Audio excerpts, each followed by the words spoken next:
ഞാനിത് നിങ്ങളെ കാണിക്കുന്നത് ഞാനൊരു 3 വർഷം മുമ്പ് വാങ്ങിച്ചു വെച്ച ആയുർ ജാക്കിൻ്റെ ഇപ്പോഴത്തെ അവസ്ഥയാണ് നിങ്ങളെ കാണിക്കണത്. ഒരു ചെറിയ തൈ 6 മാസം പ്രായമുള്ള ഒരു തൈയാണ് ഞാൻ വാങ്ങിച്ചു വെച്ചിട്ടുണ്ടായിരുന്നത്.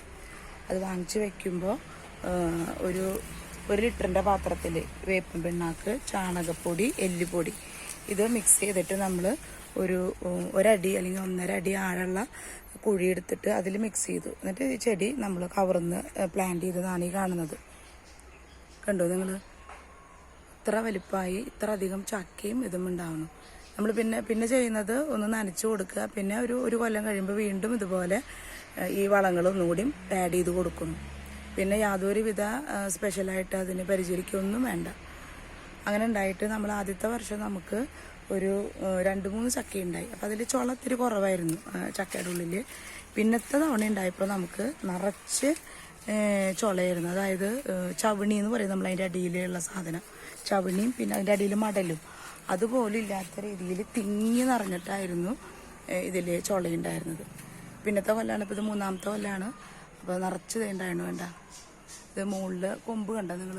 അതിൻ്റെ മുകളിൽ അത്ര ഹൈറ്റിൽ പോയതാണ്. അപ്പോൾ നമുക്ക് എത്താതെ വന്നു. കാരണം നിറയെ ചക്കയായിട്ട് കൊമ്പ് വളഞ്ഞ് നമുക്ക് എത്താതെ വന്നപ്പോൾ നമ്മൾ ആ വർഷത്തെ ചക്ക ഉണ്ടായതിന് ശേഷം അവിടെ കട്ട് ചെയ്തിട്ട് ഒരു പ്ലാസ്റ്റിക് കവറുണ്ട് ക്യാപ്പ് ഇട്ടതാണിത്, വെള്ളം ഇറങ്ങാതിരിക്കാൻ മഴക്കാലത്ത്.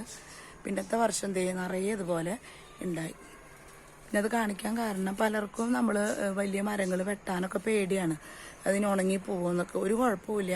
ഇതുപോലെ നമ്മൾ വെള്ളം ഇറങ്ങാത്ത ഒരു പ്ലാസ്റ്റിക് കവറോ അല്ലെങ്കിൽ എന്തെങ്കിലും ഒരു ക്യാപ്പ് പോലെ ഇട്ട് ചരട് കൊണ്ട് കെട്ടിയിട്ട് ഇതുപോലെ ചെയ്താൽ നമുക്കിത് തടിയുമ്പോൾ തന്നെ നമുക്ക് എത്തുന്ന സ്ഥലത്ത് ഇഷ്ടമാതിരി ചക്ക ഉണ്ടായി കിട്ടും. ഇടിയൻ ചക്ക അല്ലെങ്കിൽ പഴുക്കാനും എല്ലാത്തിനും നമുക്ക് കറി വയ്ക്കാനൊക്കെ കിട്ടും. നമ്മൾ പണ്ടൊക്കെ എന്താണെന്ന് വെച്ചാൽ നമ്മുടെ വീടുകളിൽ വലിയ പ്ലാവുകളായിരുന്നു, നമുക്ക് സ്ഥലമുണ്ട്. ഇപ്പം നമുക്കതിൻ്റെ സ്ഥലം കുറവ്. പിന്നെ നമുക്കത് ഏണി വെച്ചിട്ടും തോട്ടി വെച്ചിട്ടൊക്കെ എടുത്തു കൊണ്ടുവരാനും പൊട്ടിക്കാനൊക്കെ ഭയങ്കര പാടാണ്. അപ്പം അങ്ങനെയുള്ളവരൊക്കെ ഇങ്ങനെ ഒരു തൈ വാങ്ങിച്ചു വെച്ചാൽ നല്ല ഉപകാരമായിരിക്കും. ഞങ്ങളതന്ന് വാങ്ങിക്കുമ്പോൾ 750 രൂപയായിരുന്നു കേട്ടോ അന്ന്. പക്ഷെ ഇപ്പോൾ ഒരു 250 രൂപയൊക്കെ കൊടുത്താൽ നല്ല ആയുർജാക്കിൻ്റെ തൈകൾ നഴ്സറിയിൽ നിന്ന് വാങ്ങിക്കാൻ കിട്ടും. അത് പറ്റാവുന്നവരൊക്കെ ഒന്ന് വാങ്ങിച്ചു വെച്ചിട്ട് ഈ ഒരു അടിപൊളിയായിട്ട് ചക്ക ഉണ്ടായി നിൽക്കുന്നതൊന്ന് കാണുക. നമുക്കത് വീടിൻ്റെ ഉമ്പർത്തിരുന്ന് നമുക്ക് കാണാൻ പറ്റും, അത്ര ഭംഗിയാണത്. അപ്പോൾ നിങ്ങൾക്ക് വീഡിയോ ഇഷ്ടമായെങ്കിൽ സബ്സ്ക്രൈബ് ചെയ്യുക, ലൈക്ക് ചെയ്യുക, ഷെയർ ചെയ്യുക.